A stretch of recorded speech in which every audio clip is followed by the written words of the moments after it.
नमस्कार। तो जैसी कि उम्मीद थी साल भर से, जब अरुण साव जी को भाजपा अध्यक्ष बनाया गया था, प्रदेश भाजपा अध्यक्ष, तब से उम्मीद थी कि भाजपा अंततः साहू कार्ड जरूर खेलेगी। और उन्होंने जो 21 नाम की लिस्ट जारी की है जिन्हें कैंडिडेट बनाया है आने आगामी विधानसभा चुनाव के लिए, उससे यह साफ हो गया है कि भाजपा साहू कार्ड जरूर खेलेगी। इन 21 नामों पर नज़र डालिए। 21 में से 11 नाम तो ST/SC के कॉन्स्टिट्यूंसीज के हैं, बाकी जो 10 हैं उसमें से 4 साहू कैंडिडेट्स को चुना गया है। सबसे अफेक्टेड एरिया है अभनपुर, राजिम, धमतरी, कुरुद से लेकर महासमुंद तक। ये जो बेल्ट है ये साहू पट्टी कहलाती है, और जो दूसरी साहू पट्टी है वो राजनांदगांव, डोंगरगढ़, खैरागढ़ वगैरह वगैरह में, उस इलाके को में जहाँ पे साहू बाहुल्य है। अब भाजपा ने ये अर्ली लिस्ट अनाउंस करके क्या किया है, उन्होंने दो चीज़ों में मन बना लिया है कि अगर विरोध होगा तो उसे हम संभालने की कोशिश करेंगे, अभी हमारे पास बहुत टाइम है, और अगर नहीं हुआ तो कैंडिडेट के पास बहुत टाइम है कि वो पूरे इलाके में घूमकर और सारे गुटों से मिलकर और बाकी मतदाताओं से मिलकर अपना काम जारी रखे। तो इधर दूसरा काम अरुण साव ने क्या किया है, उन्होंने पिछले 2-3 महीनों से लगातार साहू समाज की मीटिंग्स अटेंड की हैं, सब दूर साहू समाज से उन्होंने मुलाकात की है और भीतर भीतर यह संदेश दिया है कि अगर आप साहू CM चाहते हो, पिछली बार नहीं हो पाया था कांग्रेस की तरफ से, और किस तरह से उन्होंने ताम्रध्वज को धोखा दिया है, वो बातें उन्होंने बहुत खुले कही है बाकी साहू समाज से, और कहा है कि अगर आप साहू समाज का CM चाहते हो तो सब साहू को एकजुट होना पड़ेगा।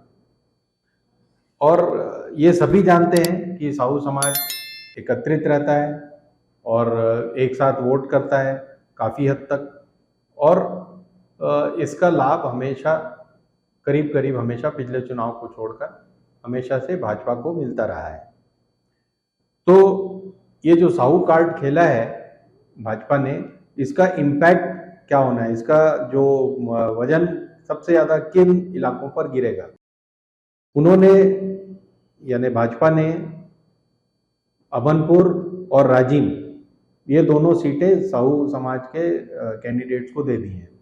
तो इससे कांग्रेस के लिए बड़ी मुसीबत खड़ी हो गई है, क्योंकि जो धमतरी से लेकर जो मैंने बताया आपको, महासमुंद, सरायपाली, बसना, ये सारी सीटों पर जो साहू समाज का बाहुल्य है, उन सीटों पर अब इनने अनाउंस कर दिया है कि ये 2 सीटें तो हमने साहू समाज को दे दी। कुरुद से चंद्राकर लड़ेंगे, धमतरी से किसी जनरल को दिया जाएगा, महासमुंद इलाके से उन्होंने कोसरिया को दे दिया है। तो ये उन्होंने क्लियर कर दिया कि ये इलाका जो है ये साहू समाज हम कवर कर देंगे ये 2 टिकटों से। अब इसके मुकाबले में कांग्रेस क्या करेगी? सबसे बड़े जो लूजर होंगे वो हैं अमितेश शुक्ला और धनेंद्र साहू। अमितेश शुक्ला अगर राजिम लड़ते हैं, जहां पर कि एक एस्टिमेटेड 35% वोट साहू वोट है, मतलब वहां पे करीब 2 लाख वोट हैं, और अगर 35% साहू वोट है तो करीब 70,000 साहू वोटर हैं, और इस बार साहू वोटर बाहर निकलकर और साथ में वोट करेगा। तो अमितेश समझ लें इस बात को कि शायद वो उनका हारना तय है, और अगर उनकी टिकट कटती है तो वैसे ही उनका मतलब वो राजनीति से बाहर हो जाएंगे। तो वहां पे अगर दूसरे साहू को टिकट दी जाती है राजिम से, तो कांग्रेसी साहू और बीजेपी के साहू की डायरेक्ट लड़ाई हो जाएगी, डायरेक्ट कंटेस्ट हो जाएगा। अभनपुर में धनेंद्र साहू अब असमंजस में पड़ गए हैं, वो किसी कमेटी के अध्यक्ष वगैरह बनाए गए हैं, पूर्व में PCC अध्यक्ष रह चुके हैं, लेकिन अब वो असमंजस में है कि उन्हें चुनाव लड़ना चाहिए कि नहीं, या लड़ना भी है तो अभनपुर से है कि नहीं, क्योंकि वो तो CM बनने से रहे। तो साहू समाज जिधर CM बनने का चांस है उधर ही शिफ्ट करेगा। अब कांग्रेस के सामने अभी बहुत बड़े बड़े चैलेंजेस हैं और वो उनका कैसे मुकाबला करेगी ये समझ नहीं पा रही है, लग रहा है, क्योंकि उनकी अभी भी जो कोशिश चल रही है वो ये है कि आप कैंडिडेट बनना चाहते हैं तो पहले ब्लॉक स्तर पर अप्लाई करिए, फिर वहाँ से जिला में जाएगा आपका नाम, फिर जिला से प्रदेश स्क्रीनिंग कमेटी पे, फिर प्रदेश स्क्रीनिंग कमेटी से दिल्ली जाएगा नाम। तो वो अभी अपनी सीढ़ियाँ ही चढ़वा रहे हैं लोगों को। तो इस बीच में क्या हुआ है कि 11 जिला अध्यक्षों ने कह दिया कि साहब हम भी कैंडिडेट बनना चाहते हैं, तो वो उन्हें बदलने पड़े। कई ब्लॉक अध्यक्ष हैं जो कह रहे हैं कि हम भी कैंडिडेट बनना चाहते हैं, तो वो भी बदलने पड़े। तो अभी नए नए ब्लॉक अध्यक्ष और वो 34-35 जिलों में से 11 जिला अध्यक्ष तो अभी बदल दिए हैं। तो किस तरह से चुनाव की तैयारी होगी ये अभी समझ नहीं आ रहा है।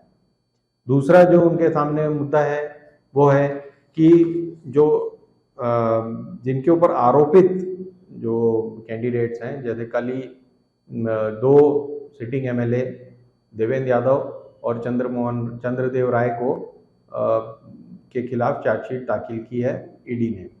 तो इन्हें कैंडिडेट बनाया जाना है कि नहीं बनाया जाना है, और किसी जिन पे आरोप लगे हैं या लग सकते हैं उन्हें कैंडिडेट बनाया जाना है कि नहीं बनाया जाना है, या उनके परिवार से किसी को देना है कि नहीं देना है। इसका एक उदाहरण रायपुर है। रायपुर से सिटिंग मेयर कहीं से टिकट चाह रहे हैं, तो उनके भाई ईडी से आरोपित हैं, ईडी के मामलों में फंसे हुए हैं। तो ऐसे लोगों का क्या होगा ये अभी कांग्रेस ने डिसाइड नहीं किया है। अगर वो एक प्रिंसिपल बना लेते हैं एक कि हम आरोपित लोगों को टिकट नहीं देंगे, या जिन पर मुकदमे कायम उनको टिकट नहीं देंगे, तो फिर परिदृश्य बदल जाएगा। और अगर वो देते हैं तो भी परिदृश्य बदल जाएगा, क्योंकि फिर वो अपने आप में एक बड़ा चुनावी मुद्दा बन जाता है। तो ये जो आने वाला इलेक्शन है ये बड़ा ही दिलचस्प होने वाला है, और मेरा ऐसा मानना है कि सितंबर के अंदर अंदर भाजपा अपने पूरे 90 कैंडिडेट अनाउंस कर देगी। 2 चीज़ें देखने वाली हैं इसमें कि इसमें से कम 70 टिकटें बदली जाएंगी भाजपा के अंदर, क्योंकि अब दिख भी गया है इस 21 के अनाउंसमेंट के बाद। जो थोड़े मोड़े जैसे महासमुंद में हमारे गाड़ा समाज के लोग कुछ उधम मस्ती कर रहे हैं उसे सॉल्व कर लिया जाएगा, या फिर उसके अनुसार कुछ और निर्णय लिए जाएंगे, या फिर मामला दिल्ली तक जाके उसे सुलझा लिया जाएगा।